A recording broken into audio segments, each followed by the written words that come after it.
What's up, guys? I'm here! And I'm here too! Wait, who are you? I'm your brother, man! You? My brother? But then, wait a second. What happened to...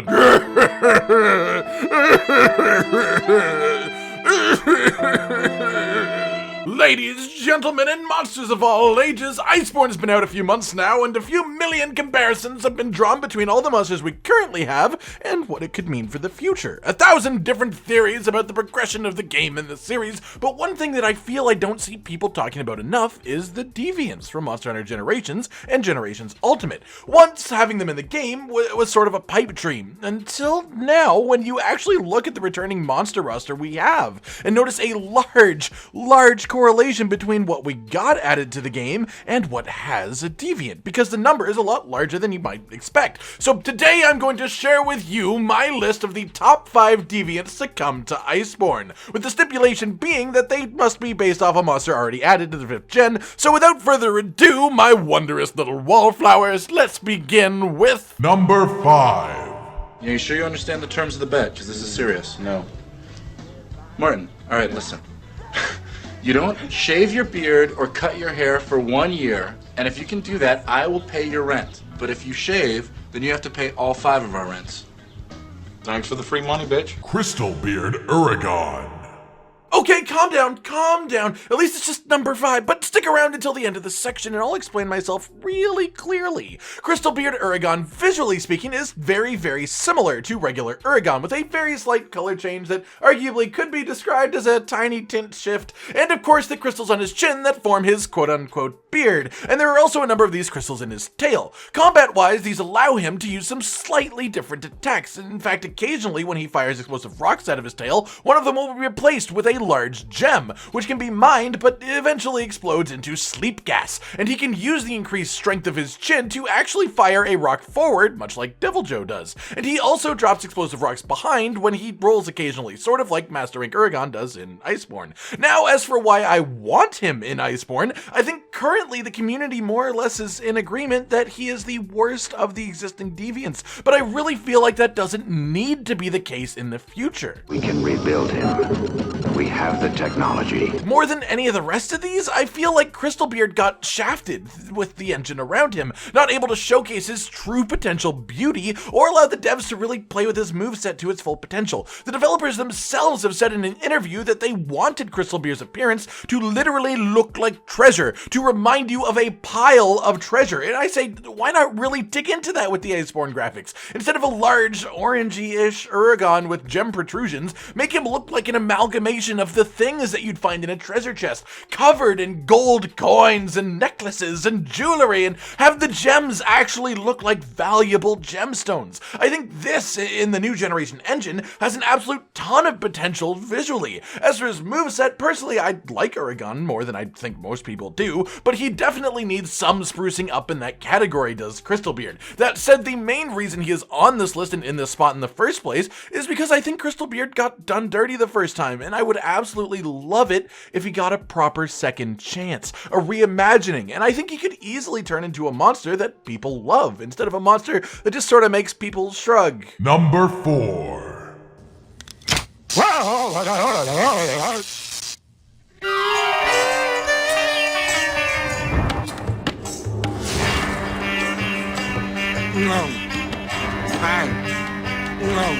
Thunderlord Zinogre.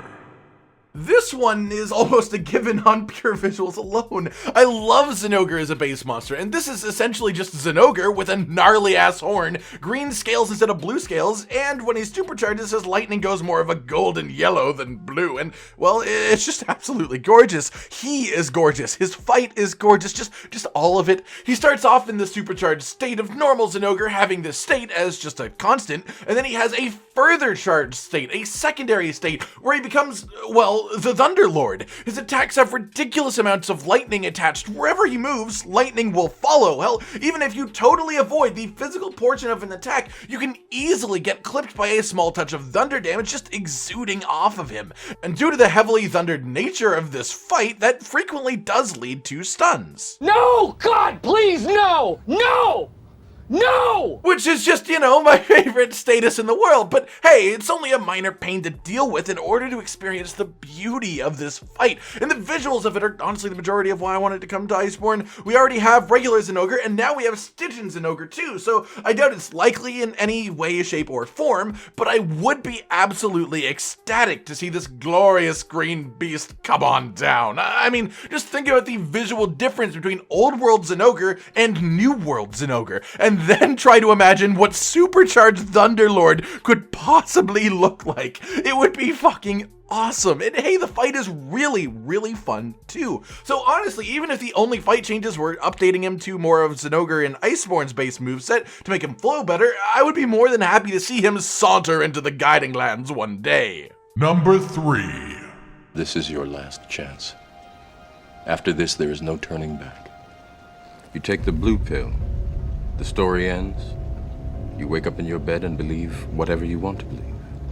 You take the red pill, you stay in Wonderland. Grimclaw Tigrex. And this is, of course, the deviant of everyone's favorite chargy tiger dinosaur, and Tigrex himself is still somewhere around my top 10 all-time monsters. But let me let you in on a little secret here. Grimclaw is my favorite version of Tigrex, at least among the ones that I've actively fought, as I haven't played old enough games to actually personally fight Molten Tigrex, though I imagine I would be quite a fan of him. Grimclaw, then, is a Tigrex with exceptionally hard arms, which have gone blue with their, condition. Deviants are hard, okay? They don't really give us an explanation for most of them. Visually, he gets some blue accents, which look really nice. Even the glowing veins look great in blue, though they do, of course, eventually go red in his Enrage mode, which, again, still looks great. Other than that, visually speaking, he's essentially just a really big Tigrex, which I absolutely love, because one thing about Tigrex is that he feels sort of small to me, at least in comparison to his actual design. I just feel like, proportionally speaking, he should be a lot bigger than the Hunter, and Grimclaw, honestly, is just the perfect size, in my opinion.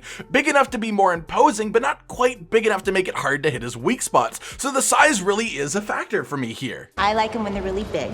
And I think it's better when they're enormous. And this is all before we even get into his combat. He essentially has old Brute Tigrex's moveset, though I don't think a New World version would quite get the New World Brute sonic beams and such, though he would still probably have the decent range high damage roar. He also gains the ability to fire out significantly larger rocks with his arms that can actually roll forward upon impact, which is just really neat and an interesting change of pace to normal Tigrex combat. Then the big one, he gains slight control of steam explosions, as he is fully capable of just slamming his paw down and making the ground pop up with pressurized gas. It looks great, and again, is such a great addition to the Tigrex fight. It really makes his charges more interesting when he has a ton of attacks that aren't charges, and in this case with Grimclaw, a bunch of attacks that can be comboed into from his charges. As he currently stands, Grimclaw is one of my favorites from a purely deviant standpoint, and definitely the highest deviant on my overall monster list just due to my general love of Tigrex. In my mind, Grimclaw is just the most enjoyable Tigrex to fight, and I can only see that improve if he ever makes it to the New World. Number 2.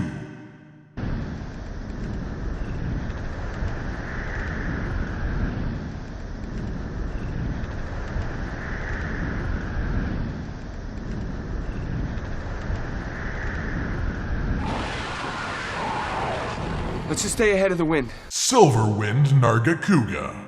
And this one is more or less equally for how he already is, as it is for his potential, as Silverwind Nargacuga, as he already exists in Generations Ultimate, is really a special fight, essentially feeling like a ranged Nargacuga, using his innate agility to get the beat on you and fire some wind your way, because yes, his main unique special death mechanic is wind. Wind that makes you bleed. Is this some kind of twisted joke? Because he just has such adept control of his body, gained through years and years of training, that he can do it, I guess. This Elder Nargacuga has simply specced into a different build than most, and this build has resulted in a very interesting and unique fight to experience, but I really think it would benefit hard from Iceborne upgrades, as, you know, with Iceborne we gained a different, particularly powerful air attack-based monster, you could say, and this likely results in a ton of strong mechanical basis for the ranged attacks that Silverwind would use as well. Honestly, just due to how intense this fight feels, I'd love to have him in the New world, I'd be more than happy to essentially just have old Silverwind copy-pasted into Iceborne. But there is so much more potential than that, especially with how Capcom could choose to handle Deviants in the new world,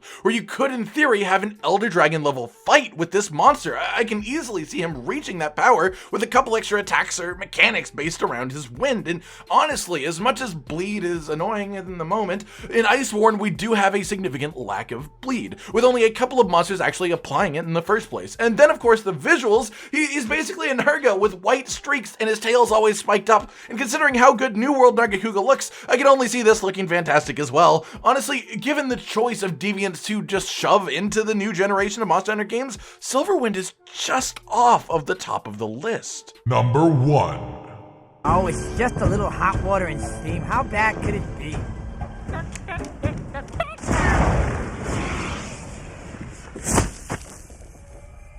I just did something involuntary. Bloodbath Diablos.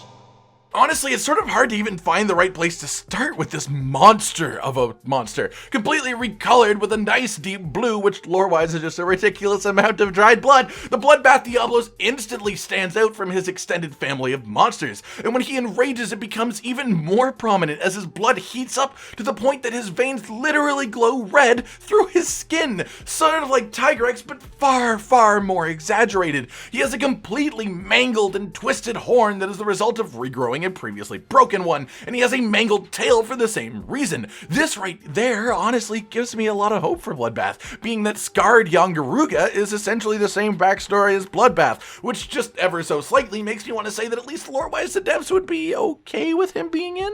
Combat-wise though, this beast is just something else. It's really something special. Generally speaking, he's just faster, significantly faster in most cases, even with moves like a special charge that is very reminiscent of the Master Rank Black Diablos move in Iceborne, the special stance before unleashing a ludicrously fast charge, and in Bloodbath's case, it is an exceptionally deadly charge too. As you damage Bloodbath Diablos, he will enter his enrage mode, which is crazy cool, and then as you damage him even further, he will eventually enter his mega enrage, his massacre mode, where his blood heats up and the majority of his attacks just spit out steam explosions like no one's business, massive blasts, high damage, and all attached to his blindingly fast and deadly physical attacks. Fighting this beast is no picnic unless you have really high charisma and have put points into the persuasion skill, then you might be able to convince him for a lunch break, but after that he'll murder you just the same. In Iceborne, moveset wise, I honestly don't want many if at all changes to this beast. However, visually speaking, I can see the blue of the dried blood being made more prominently blood by having it properly cracking and showing the regular Diablo skin underneath in certain areas. Just really take advantage of the crazy detail that Iceborne allows. On top of this, well, honestly, part of my consideration is that in Iceborne, we either got the base monster of each of the other one of these deviants or a new version of a subspecies or rare species such as the Metal Wraths or Scarred Young Uragaan, whereas Diablos has had nothing new in Iceborne specifically, just in world. So in the context of being added to Iceborne specifically, this does give him a bit of an edge for me, even though he would probably top this list regardless of that. This monster, in my opinion, is just the best deviant. And not only that, but he is the one that I would be most excited to see come to the new world. Alright everyone, I've been Cotton Dinosaur, and this has been my list of the top 5 deviants to come to Iceborne. Do you agree with my choices? Which deviants would you rather see come back all shiny and brand new? Like if you like the video, subscribe and hit the notification bell for more, and most importantly, ladies and gentlemen, until next time, stay sweet. This is the brand new outro to tell you all the things that you do that we love, so let's start with something simple and say, oh, we love your eyes. When they're watching us play video games, when we make a bunch of jokes that are kinda lame, or when they gaze upon our failures as we try to kill the monsters or important news about the Kingdom Animalia. Rage, Content, and Hollow are all here, talking about the things you want to hear. So if you want to be the first to hear, like and subscribe and the bell and we'll cheer. Some of you are patrons, even though we are all the noobs and you're the pros. There's nothing we can do to thank you. No, really, there's nothing we could possibly do. Goodbye.